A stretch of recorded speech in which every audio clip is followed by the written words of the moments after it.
Morning student, let's continue the topic current electricity यानी कि धारा विद्युत. This is the last topic of this lesson.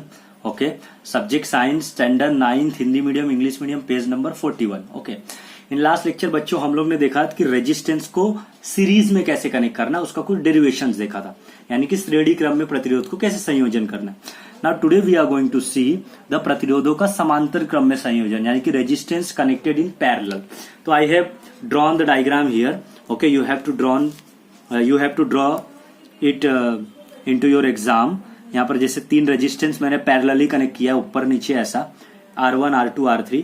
उसके बाद जैसे तीन रेजिस्टेंस है तो तीन अलग अलग करंट आएगा, I1, I2, I3. यहाँ पर मैंने एक वोल्ट मीटर लगाया, मतलब पोटेंशियल डिफरेंस जिससे मेजर होगा. ओके, तो ये अमीटर करंट नापने के लिए, मेजर करने के लिए. यहाँ पर वोल्ट मीटर एक ही रहेगा, फिक्स रहेगा. ओके, यहाँ पर के यानी कि कुंजी प्लग की लगाया है, और यहाँ पर ई यानी कि जो सेल हम कनेक्ट करते हैं. ओके, नाउ बस आप लोग को दो डिफरेंस याद करके रखना है बच्चों. रेजिस्टेंस अगर सीरीज में कनेक्टेड है, मतलब श्रेणी क्रम में, तो वहां पर करंट सेम होगा, बट अब वोल्ट अलग अलग होगा, मतलब पोटेंशियल डिफरेंस अलग अलग होगा, वी अलग अलग होगा. But in case of parallel यहाँ पर करंट अलग अलग होगा और वोल्ट सेम रहेगा, पोटेंशियल डिफरेंस सेम रहेगा. तो सेम जैसे कि मैं यहाँ पर कंसीडर करता हूं, let us consider R1, R2 and R3 are connected in parallel, मतलब तीन रेजिस्टेंस मैं पैरेलल में कनेक्ट कर रहा हूं, और I1, I2, I3 current flow हो रहा है वो रेजिस्टेंस के थ्रू. ओके, माना तीन प्रतिरोध R1, R2, R3 समांतर क्रम में संयोजन किए गए हैं, और I1, I2, I3 विद्युत धारा प्रवाहित होती है उनमें से.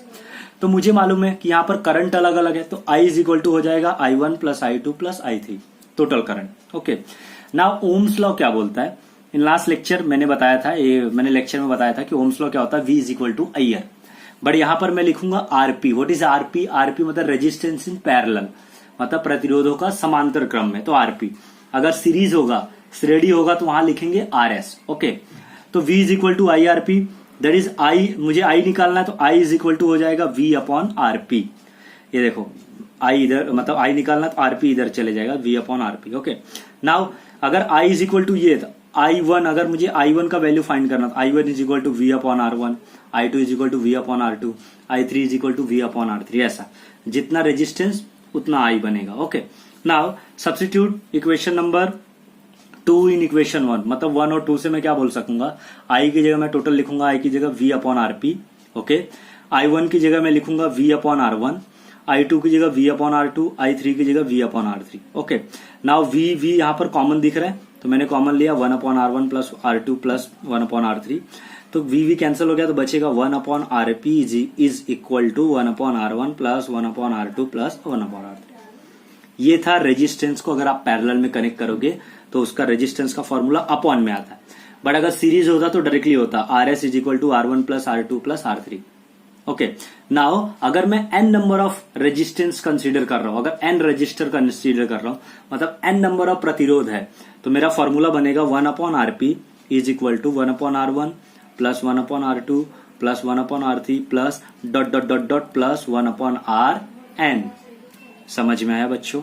तो इतना ही था, ये था रेजिस्टेंस इन पैरेलल. तो आप लोग का लेसन खत्म होता है. एक बार देखो, ये दोनों बहुत इंपॉर्टेंट डेरिवेशन है, एग्जाम में एक तो फिक्स है, पूछेगा ऐदर सीरीज और पैरेलल. ओके, तो डाउट रहेगा तो पूछ सकते हो. एक्सरसाइज का जो भी क्वेश्चन है वो आप लोगों को खुद से सॉल्व करना है बच्चों. डाउट रहेगा तो पूछो. आप लोग को नोटबुक बनाना है, उसमें लिखना है. मैं बार बार बोल रहा हूँ, you have to make a notebook. Okay, so ये आप लोग का लास्ट टॉपिक था. डाउट है तो पूछो बच्चों.